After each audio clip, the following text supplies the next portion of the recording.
Last ভিডিওতে আমরা মান্ডালা আর্টের যে প্যাটার্নগুলো জেনেছিলাম, আজকে চলুন সেই প্যাটার্নগুলো দিয়ে কিভাবে মান্ডালা আর্ট আঁকবো সেটা একটু দেখে নিই। নমস্কার সবাইকে, আমি এশা। আশা করছি আপনারা সবাই খুব ভালো আছেন, আমিও খুব ভালো আছি।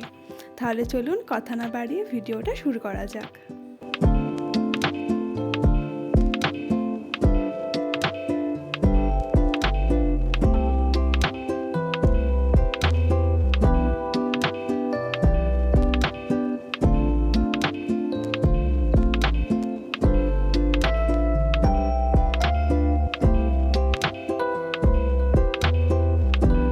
ফার্স্ট যে মান্ডালা আর্টটা আঁকছি সেটা ফার্স্টের যে দুটো শেপ ছিল সেগুলো দিয়ে আঁকছি।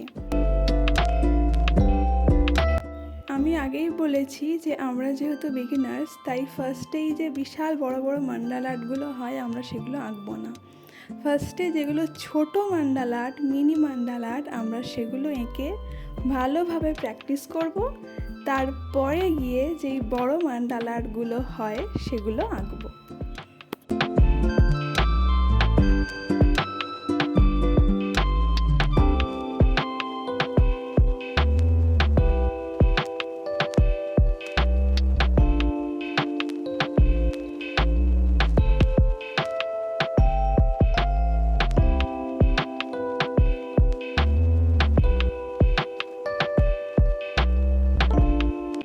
সেকেন্ড যেই মান্ডালা আর্টটা আঁকছি সেটা সেকেন্ডের যেই দুটো শেপ ছিল সেগুলো দিয়ে আঁকছি।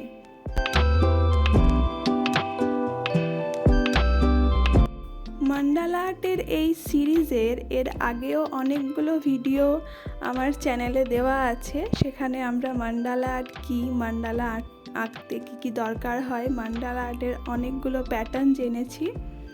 তো যারা এখনও সেই ভিডিওগুলো দেখেননি, আমি তার লিঙ্কটা ডেসক্রিপশানে আর আই বাটনে দিয়ে দেব। আপনারা প্লিজ সেগুলো গিয়ে দেখে নেবেন। আশা করছি মান্ডালা আর্টের যেই প্যাটার্নগুলো আমি এর আগে আপনাদের সঙ্গে শেয়ার করেছি সেগুলো আপনারা নিশ্চয়ই প্র্যাকটিস করছেন।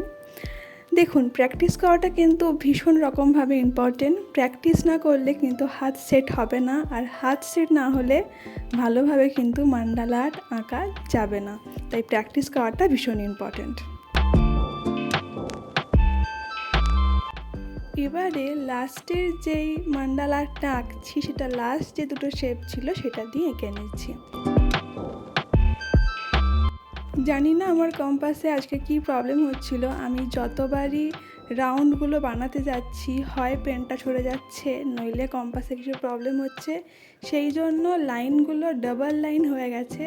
তো প্লিজ আপনারা সেগুলো ইগনোর করুন।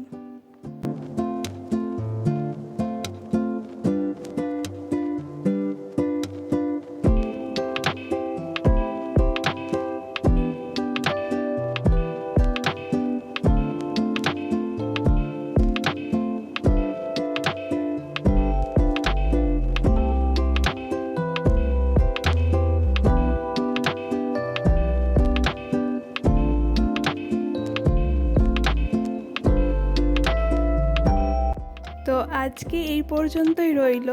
নেক্সট ভিডিওতে আমরা মান্ডালা আর্টের লেয়ার কিভাবে করতে হয় সেগুলো জানবো। তো দেখা হচ্ছে পরের ভিডিওতে। সবাই খুব ভালো থাকবেন।